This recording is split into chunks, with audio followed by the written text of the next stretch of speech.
একটা রিক্সাওয়ালা ডেলি 2-4টা গালি, 2-4 ডজন গালি খাওয়া ব্যতীত বাড়িতে ফিরে না। কিন্তু তাকে যদি জিজ্ঞাসা করা হয় যে এত গালি খাওয়ার পরেও ডেলি রিক্সা নিয়ে কেন বাহির হও, তো চোখের পানি ছেড়া দিয়া বলবে বিবি বাল বাচ্চা আছে বিদায়।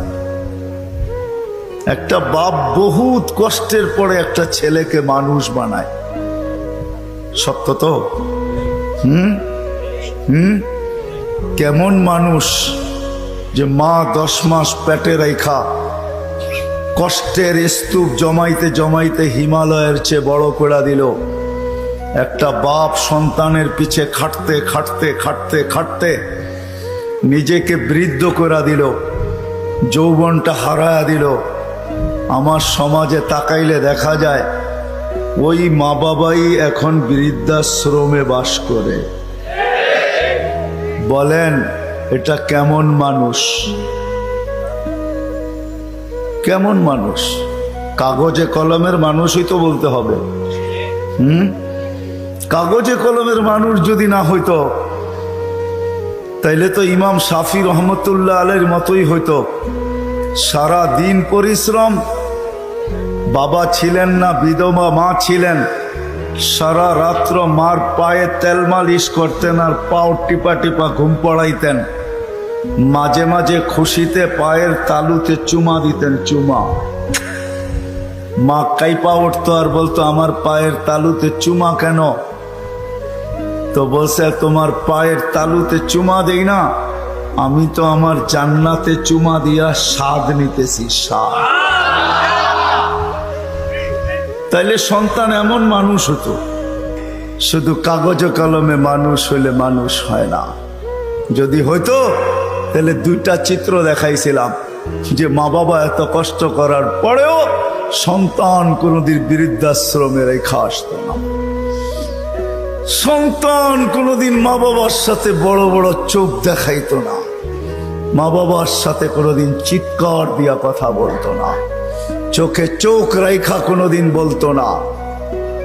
যদি কাগজে কলমের মানুষই মানুষ হতো।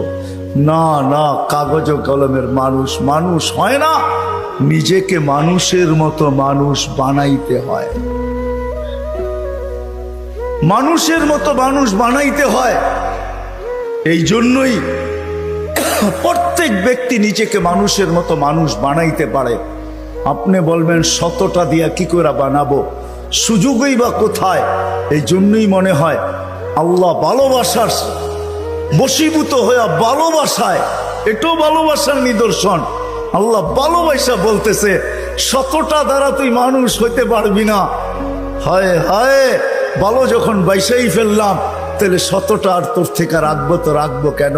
তো আল্লাহ একটার ভিতরে 100টা ঢুকায়া দিয়া বলতেছে ইন সালুহাত সালুহা সাইরুল আমাল, আমাকে শুধু নামাজ ওকে কইরা দে, তোর জীবন ওকে আমি লেখা দিব। নামাজ কমপ্লিট কইরা দে, ওর জীবন ওকে কমপ্লিট লেখা দিব। নামাজ পূর্ণ, জীবন পূর্ণ লেখা দিব। এই জন্যই তো আমি বলি এই উম্মত যদি কিছুই না করতো, আজান হওয়ার সাথে সাথে যদি শ্যামবাজারের রোডে চাটাই বিছানো হয়ে যেত, যে চটপট নামাজ তারপরে ব্যবসা, প্রত্যেকটা মার্কেটে যদি এরকম হইতো। তবে আমি একটা দেশ দেখা আসছি জীবনে, আমি ওই দেশে 6 বার গেছি, 6 বার। আমি চিনি ওই দেশ, আমি দেখা আসছি। দেখা কথা বলতেছি, শোনা কথা না। আমি দেখছি যখন আজান হয় তো বাজারের গলিগুলার ভিতরে প্রত্যেক দোকানদার নিজের চাটাই বিছাইতে থাকে, প্লাস্টিকের চাটাই বিছাইতে থাকে, আর সবাই একজন আরেকজনকে ডাকতে থাকে, চলো জলদি নামাজ তারপর বাজার, চলো জলদি নামাজ তারপর বাজার। আমার দেশটাও যদি এরকম হইতো, আমার দেশটাও যদি কমসে কম এতটুকু হইতো যে আজান যে যেখানে ওইখানেই দাঁড়ায় গেছে। হ্যাঁ, এই শরীরটা কার? কার? বাপ দেখা চলেন, ঠিক না? রাগ হেন না আমার কথায়। বাপ দেখা বলেন ডিউটি করি, ডিউটি, ঠিক না? আমি যদি প্রশ্ন করি একজন ওইখানে জবাব দেওয়ার মতো নাই। প্রতি মাসে যাই কামাই, কার দেহটা দিয়া কামান? হায়াতটা কে দিছে? দেহটা কে দিছে? সুস্থতা কে দিছে? পূর্ণতা কে দিছে?